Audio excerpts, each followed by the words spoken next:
que es el pixel y color, y posteriormente los formatos de muestreo que se utilizan en televisión digital, y vamos a ver las características individuales de cada tipo de formato y también identificar cuál es el que más se aplica o el que más se utiliza en lo que es televisión digital.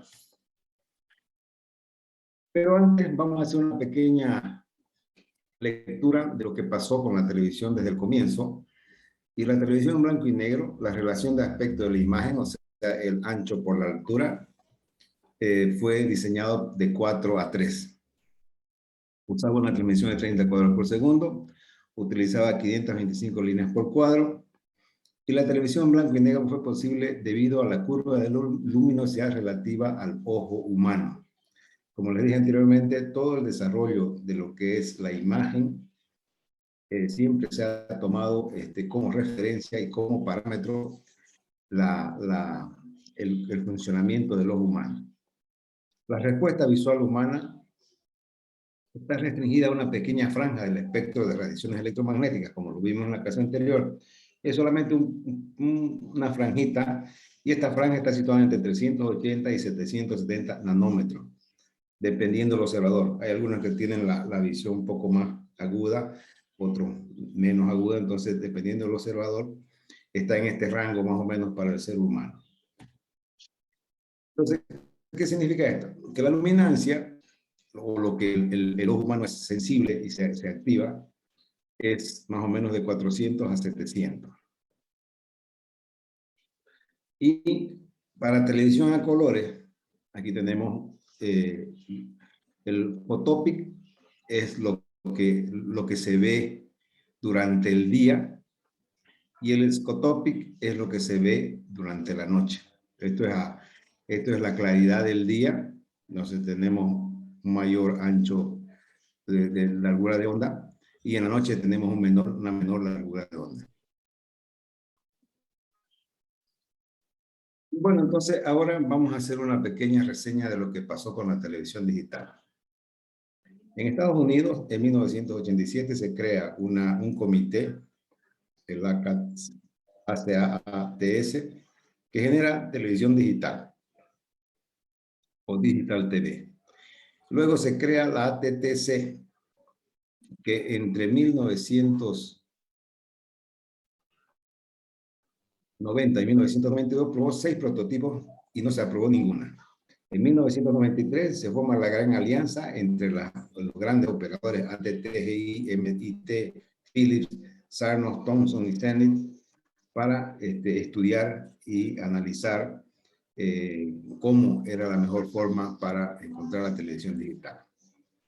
Luego se adopta el formato MPG2 para compresión de video a nivel de, digamos, como se utiliza este formato como un parámetro, como un padrón para ser utilizado por todos los fabricantes de televisión, de televisores que operarían con la televisión digital. A finales de 1993, Europa decide adoptar un patrón totalmente digital, adoptan el MPG. Luego se crea el consorcio DVB, Digital Video Broadcasting, que hasta ahora funciona, y la opción DVB-T entra en operación en 1998 en Inglaterra. Digital Video Broadcasting terrestrial. Entonces, esto era para televisión digital terrestre o televisión digital abierta, y comenzó a funcionar en 1998 en Inglaterra. En 1995, el ATSC de Estados Unidos recomienda la adopción del patrón de la Gran Alianza para DTV norteamericana. Luego, en 1997, Japón decide desarrollar su modelo totalmente digital, y el sistema japonés ISDB, Integrated Service Digital Broadcasting, se asemeja al europeo y entró en operación con una transmisión vía satélite del 2000. Pero tiene una similitud con lo que antes ya había sido descubierto el ISDN, más o menos en la década, en los 90, el ISDN, que era Integrated System of Services Digital Network, era una red digital de servicios integrados, y los japoneses desarrollaron la difusión de servicios digitales integrados, digital de servicios integrados. Bueno, ahora vamos a analizar qué es lo que cambia con la televisión digital. Las recepciones móviles, medios de transporte, sectores personales, antes no se podía. Con la televisión analógica era imposible que un teléfono móvil pueda recibirla. La grabación de programas que posibilite el almacenamiento en disco u otro medio para exhibición posterior, el acceso a Internet, sistemas computacionales, juegos electrónicos. Estas y otras aplicaciones son posibles debido principalmente al hecho de que la televisión digital permite la interactividad con el espectador por medio de un canal de retorno.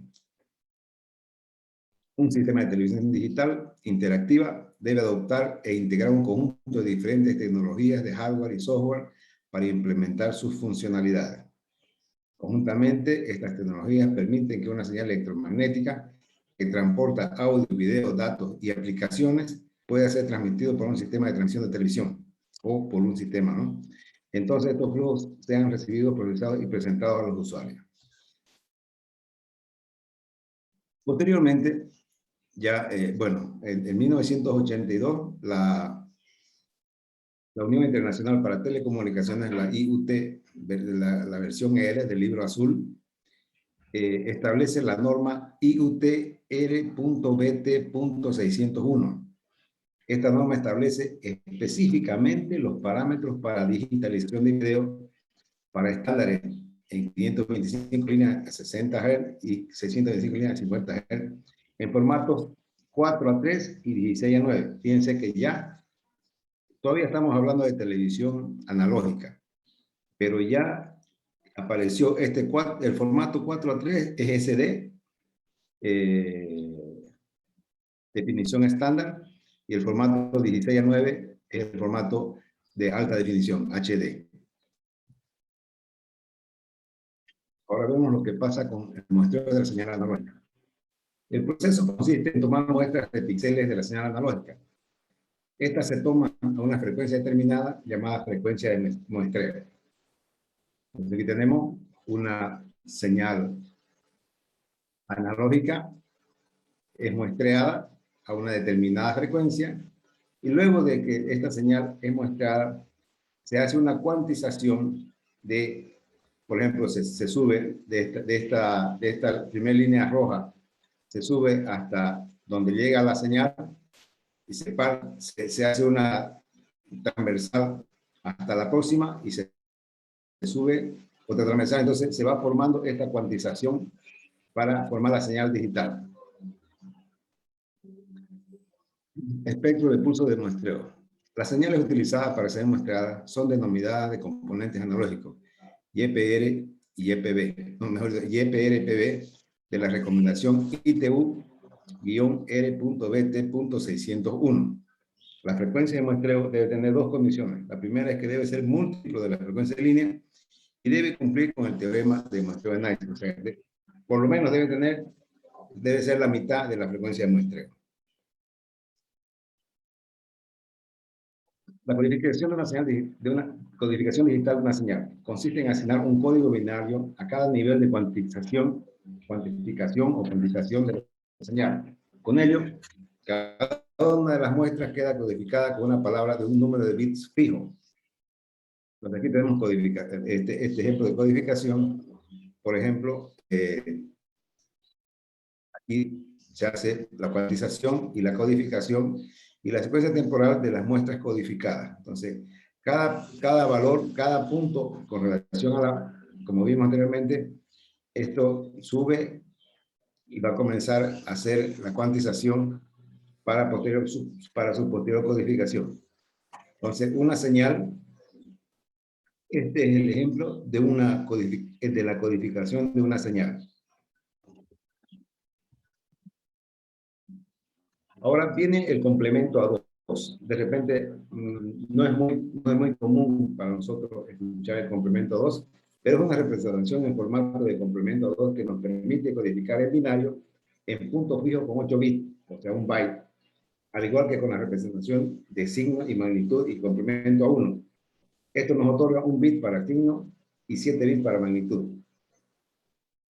Entonces, la codificación de complemento a 2 que se utiliza, ¿no?, en computación es, el momento de forma más usada en computación de poner un número binario entero en forma negativa. Es una técnica que se utiliza más que todo en computación. Ventaja de la codificación. Cualquier señal digitalizada solamente unos valores predefinidos, válidos, dos niveles. De amplitud en banda base, las representaciones de los bits. Este hecho nos permite detectar la presencia de ruido en la señal y si este no tiene un nivel de amplitud excesivo, corregirlo. Aquí tenemos un ejemplo. Tenemos una señal de ruido, de información digital en banda base, en azul, el ruido en rojo. Y aquí esto es para mostrar la inmunidad al ruido de las señales digitalizadas en banda base. Posteriormente, algo importante es la conversión analógico-digital, o los CAD. Consiste en la transcripción de señales analógicas en señales digitales con el propósito de facilitar su procesamiento, codificación, compresión, etc. Y hacer la señal resultante, la digital, más inmune al ruido y otras interferencias a las que son más sensibles las señales analógicas. Por ejemplo, las señales analógicas, cuando la estación de televisión transmite, el usuario puede tener, debido a que la señal rebota en edificios, en cerros o en algunos obstáculos, entonces se crean los fantasmas en el aparato, en el televisor del usuario. En cambio, con la televisión digital, en lugar de interferir, más bien la señal es mucho más nítida. El proceso de digitalización de una señal consta básicamente de dos pasos. El muestreo de la señal analógica, la cuantificación de los valores muestreados, y posteriormente viene ya el codificador. Entonces aquí tenemos, entra una señal analógica, entra un muestreador, la señal sale todavía en tiempo discreto, aquí hacemos un cuantificador, ya la señal sale con los niveles de cuantificación, y posteriormente el codificador transforma esa señal en ceros y unos, que es la señal digital. Aquí tenemos otro ejemplo, la señal analógica original, el tiempo en segundos, todavía aquí la señal, aquí ya está muestreada, aquí está cuantizada, y acá ya tenemos el valor, fíjense, 3, 5, 7, 7, 6, 5, 4, 2. Entonces, están los números. 0, 3, 5, 7, 7, 7, 6, 5, 4, 2, 0. Entonces, es la codificación en código binario.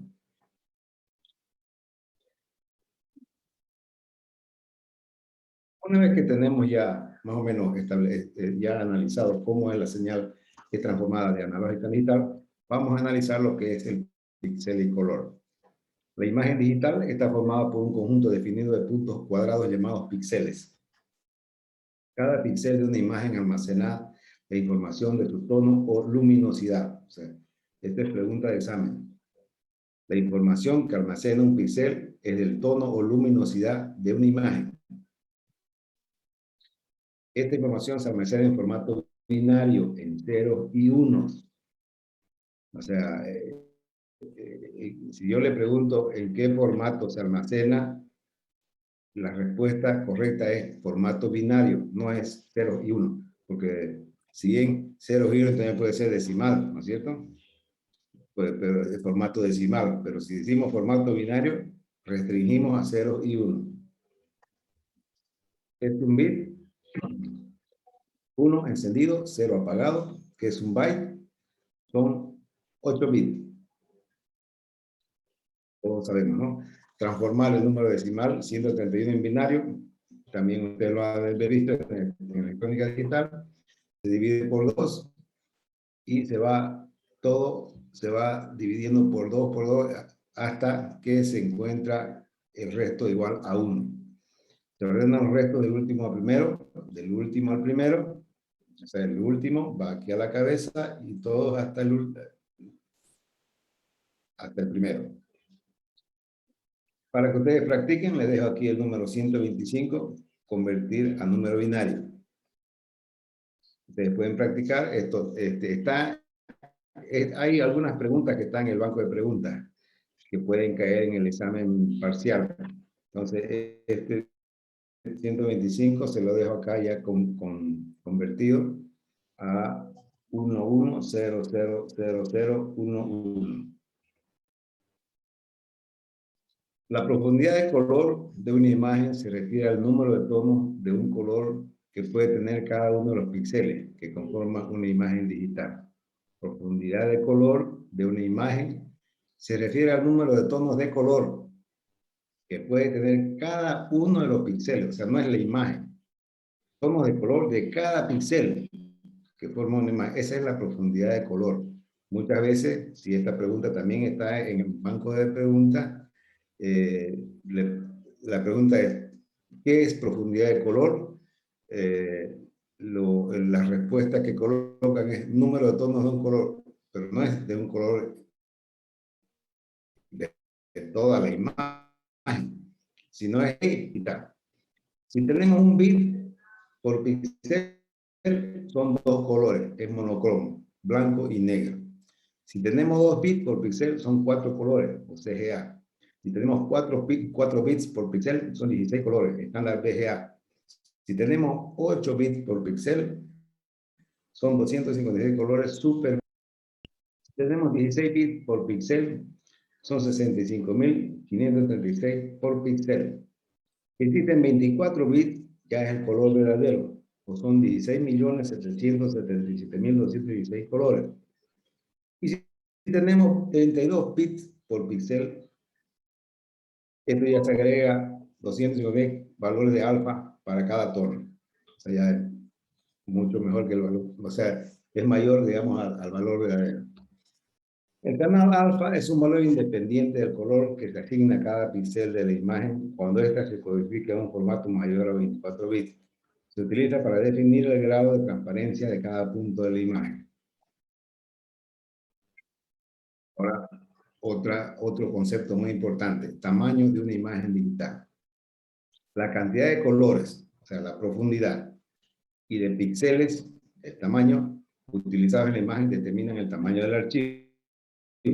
Cuantos más píxeles y colores se utilicen, más grande será el tamaño en bytes de la imagen. La imagen digital más grande de la Vía Láctea, la imagen digital que hasta ahora se ha podido analizar, es la Vía Láctea y tiene 46.000 millones de píxeles. Y más o menos aquí una imagencita de cómo sería el píxel representado gráficamente como un cuadradito. Ahora la imagen digital, una imagen digital en color se genera con su componente RGB por síntesis aditiva. O sea, se pone una, se adiciona una sobre otra. Así la imagen de color se compone de 3 imágenes superpuestas. La roja, la verde y la azul. Colocamos una encima de la otra y vamos a tener el color que estamos buscando. Existen 3 formas de codificar el color. Hasta ahora hay algunas otras formas de codificación, pero no son comerciales, porque son mucho más onerosas, son mucho más caras. Las que se utilizan para los televisores son la codificación RGB, que es una codificación de color primario con un byte, rango de 0 a 255. Cada píxel precisa o necesita de 3 bytes, uno por color, o sea, son 24 bits por píxel. O sea, es la forma más utilizada para codificar el color. El sistema HSB es una saturación de brillo. Calidad, saturación y brillo. Definición del color por la combinación de 3 características: el tono o tinte, la saturación y la luminosidad. Y finalmente, el CMYK, que es de la traducción es cian, amarillo, magenta y negro. Es la codificación de los pigmentos de cuatricromía usada en la impresión gráfica. Esto se usa en las impresoras que usan cebo o crayón para imprimir, que tienen una muy excelente resolución. Y aquí más o menos para explicar qué es la cuatricromía, se tienen el cian, el amarillo, el fucsia o magenta, y así se van creando los otros colores. Y la unión de estos tres nos da el negro. La cuatricomía o selección de colores, es decir, cian, magenta, amarillo y negro. Con estos cuatro colores es con lo que se reproducen las fotografías a todo color. Si, por ejemplo, tenemos un trabajo que lleva fotos a color y además texto o masas en otros colores, todo el trabajo tendrá que reproducirse en CMYK. Entonces aquí tenemos el cian, lo sumamos con el magenta, lo sumamos con el fucsia, lo sumamos con el amarillo, lo sumamos con el negro y tenemos la imagen a todo color. De los cuatro colores que forman una selección CMYK, el cian, el magenta y el amarillo son colores básicos. Y el cuarto color, el negro, se añade para dar una mayor definición y profundidad a la mezcla. Otro tema muy importante, espacio de color. Es una codificación matemática de los colores que se transforma en un lenguaje para referirse a cada uno de ellos inequívocamente. Cada código es diferente, ya que existe una gran variedad cromática entre cada color. O sea, entre un color y otro existen prácticamente infinitos tonos, pero cuando se utiliza este espacio de color, ya es una codificación a definir y se lo transforma en un lenguaje que puede definir sin equivocación qué color estamos hablando, qué código corresponde a qué color. Un modelo de color es un modelo matemático abstracto que describe la forma en la que los colores pueden representarse como una lista ordenada de números, normalmente como 3 o 4 valores o componentes de color, por ejemplo, RGB o CYMK. Son modelos de color. Aquí tenemos, si se puede comparar entre los modelos de color RGB y CMYK. Esta imagen demuestra la diferencia de aspecto de los colores en un monitor de una computadora RGB en comparación de su reproducción en CMYK en el proceso de impresión. Tenemos este es RGB en un monitor y este es un CMYK en una impresión. Más o menos esa es la diferencia, la comparación de los modelos de color. Sin embargo, un modelo de color que no tiene asociado una función de mapeo en un espacio de color absoluto es más o menos un sistema de color arbitrario, sin conexión a un sistema de interpretación de color. Aquí tenemos, bueno, esto como hemos venido comentando, estos estudios comenzaron hace mucho tiempo. Desde 1931, una Comisión Internacional sobre Iluminación ya definió el espacio de color representado en longitudes de onda, medidos en nanómetros. Entonces, tenemos la longitud de onda. Esto ya fue definido hace mucho tiempo atrás. RGB. Mezclando estos tres colores y según la proporción de cada uno de ellos, se pueden obtener la mayoría de los colores mostrados en el diagrama del espacio de color. En la figura siguiente se muestran tres espacios de color, RGB, los tres triángulos, y uno CMYK de forma irregular correspondiente a una impresora. Las impresoras usan el espacio de color CMYK. Entonces aquí tenemos RGB son los triángulos, también definidos. Y la impresión en papel MAT 2200 de miligramos es esta irregular que aparece acá. Esto fue plasmado en el espectro de luz visible, lo que vimos de 400 a 770 nanómetros. Ahora vemos algo ya que estamos entrando ya a lo que usa la televisión digital. Espacio de color, o mejor dicho, la televisión a color. Espacio de color YUV. Curiosamente le demos este espacio de color a los televisores en blanco y negro.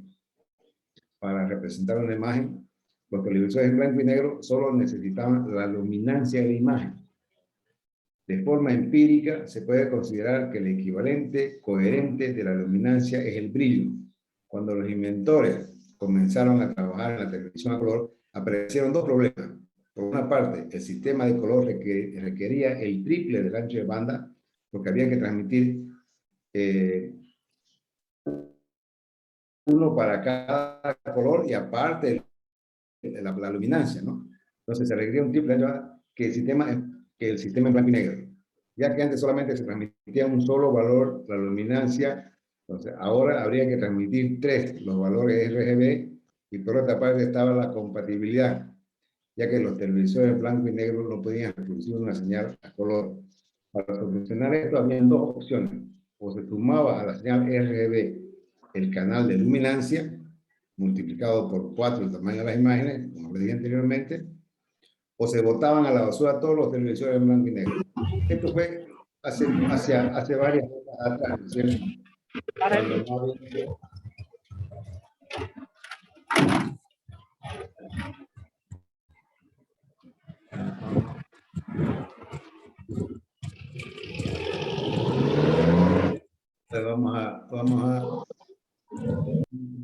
Vamos a quitarle el audio. Antes solamente se transmitía un solo valor. Entonces, como le dije, ahora habría que transmitir 3, los valores de RGB, y además había que sumarle la luminancia. Entonces, los fabricantes se chocaron con el problema de que o cambiaban todos los televisores blanco y negro o tenían que buscar una solución. Entonces, como no era posible botar todos los televisores porque la gente los tenía funcionando, entonces encontraron la forma de sumarle a la luminancia para que pueda recibir. La segunda opción no era aceptable, se buscó una solución intermedia, y para eso se tomó muy en cuenta que para mantener la compatibilidad haría falta emitir la señal de luminancia, que es la única que los televisores blanco y negro podían entender. La pregunta grande fue, ¿cómo incrustarle a la luminancia el color consumiendo el menor ancho de banda posible? Y así que utilizando las matemáticas apareció el espacio de color YV. Entonces, ¿qué hicieron los inventores, los que calcularon esto? Este sistema de codificación. Entonces, el Y, o la luminancia, la definieron como 0.299 de rojo, más 0.587 de verde, más 0.114 de azul. El U, que es la luminancia en azul, 0.436 de el azul menos la luminancia, dividido por 1 menos 0.114. Y la luminancia en rojo, de 0.615 del rojo menos la luminancia. Y el R, el rojo, la luminancia menos 1.13983 de la luminancia en rojo. El verde, Y menos 0.39465 menos la luminancia en azul, menos 0.58060 de la luminancia en rojo. Y el azul sería la luminancia más 2.03211 de la luminancia en azul. Entonces, aquí tenemos YV.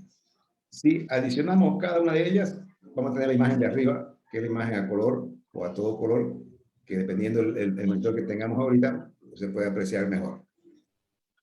Corrección gamma. Los valores RGB son lineales y progresivos. Sin embargo, el tubo de electrones de los monitores de rayos catódicos, o CRT, que es la que usan, ¿se acuerdan, no? Los monitores antiguos, o hasta los televisores tenían una pancita hacia abajo, ¿no es cierto? Sale de la pantalla y que es una curvita. Entonces, ofrece una curva de voltaje no lineal.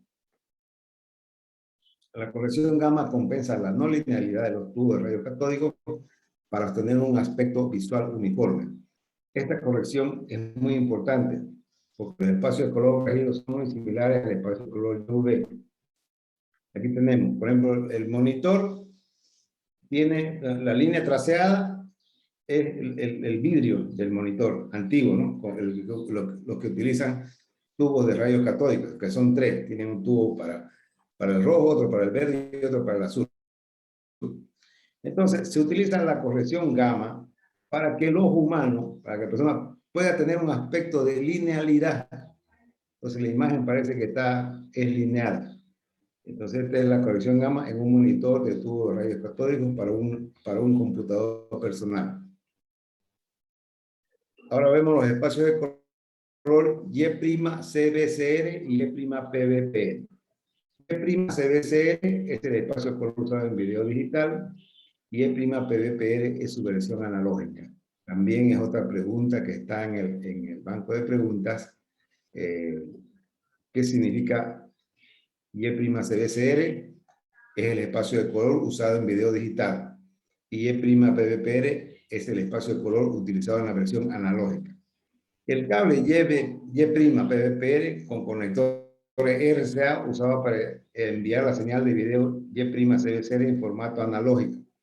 O sea, ya los televisores, fíjense, muchos hemos comprado algún componente, ya sea un dispositivo, un DVD o algún otro equipo, un equipo de sonido, mejor dicho, un equipo de reproducción que ya tiene codificada la señal digital, pero tiene un cablecito, YBPR, este cablecito, muchas veces ni sabíamos para qué era y se lo botaba, ¿no? No, aquí nos daba la conversión en la versión analógica para que podamos usar en televisores analógicos. Resumiendo, Y suma de los valores RGB, R más E más B, U a la sub le resta Y. Es decir, B menos R más E más B. A rojo se le resta Y, es decir, R menos RB más B. En analógico, Y', suma de los valores RB con corrección gamma, R', Y', rojo prima, verde prima y azul prima. Y PB, el valor del azul, y PR, el valor del rojo. En digital, Y', suma de los valores RB con corrección gamma. Tenemos R', G', B'. Y el CB, el valor en azul, y el CR, el valor en rojo. Los valores R', G', B' oscilan entre 0, intensidad mínima de color negro, y 1, que representaría la máxima intensidad, color blanco. El valor luma resultante de Y' tendría entonces un valor que oscilaría entre 0 y 1. Y los valores croma, CB y CR oscilarían entre menos 0,5 y 0,5 al convertir esa señal a formato digital de 8 bits, que es el más habitual. O sea, no quiere decir que solamente se usan 8 bits en formato digital, pero es el más utilizado, el más común, es el más comercial. Hay otras aplicaciones cuando se requiere mayor calidad, usan mayor cantidad de bits.